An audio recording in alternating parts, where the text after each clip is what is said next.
Hi friends, ఎలా ఉన్నారు? నేను మీ విశ్వనాథ్ సార్ని. ఇవాళ మీకు సంఖ్యామానం మీద కొన్ని క్వశ్చన్స్ డిస్కస్ చేద్దాం. ఏంటి అంటే, త్వరలో భారీ నోటిఫికేషన్లు వస్తున్నాయి. నేను రోజు చెప్తానే ఉంటాను, నోటిఫికేషన్లు వస్తాయని. కానీ మనం చదవము, ఏనాడు బుక్ తెరిచి చదవము. సో ఎప్పుడైతే నోటిఫికేషన్ వస్తాయో అప్పుడు చదువుతాం. అప్పుడు ఏమవుతుందంటే విపరీతమైన టెన్షన్ పుడుతుంది. అలాంటి టెన్షన్లో నువ్వు చదవలేవు, ఇంపాసిబుల్ అనమాట. సో కాబట్టి ఇక నుంచైనా మేలుకో, ఇంకా కొంచెం టైం ఉంది. ఇంకొక 15 రోజులు టైం ఉంది ఇంకా నోటిఫికేషన్ వచ్చేసరికి.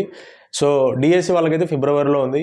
కానిస్టేబుల్ కూడా త్వరలో నోటిఫికేషన్ రాబోతున్నాయి. కాబట్టి సిద్ధంగా ఉండండి. వెంటనే మన యాప్ పర్చేజ్ చేసి ఇంకా మీరు దూసుకెళ్ళండి. ఓకే రైట్, క్వశ్చన్ డిస్కస్ చేద్దాం. 80 నుండి 100 వరకు గల సంఖ్యలు ఎన్ని అంటున్నాడు. 80 నుండి 200, ఇది ప్రింట్ మిస్టేక్ పడింది. ఇక్కడ పైన 200 ఉంది కదా. 80 నుండి 200 వరకు ఎన్ని సంఖ్యలు ఉంటాయి? 200లో 80 తీసేయి. సో 200లో 80 తీసేస్తే 120 ఉంటాయి. సో దీనికి +1 యాడ్ చేయి, అంటే 121. సో 80 నుండి 200 వరకు గల సంఖ్యలు ఎన్ని అంటే 121 అనమాట. So this is our answer. అంటే 80ని కూడా ఎంచాలి కదా. సో అలా అనమాట. కాబట్టి మన ఆన్సర్ ఎంత? 121 is our answer. So right friends, next question చూద్దాం.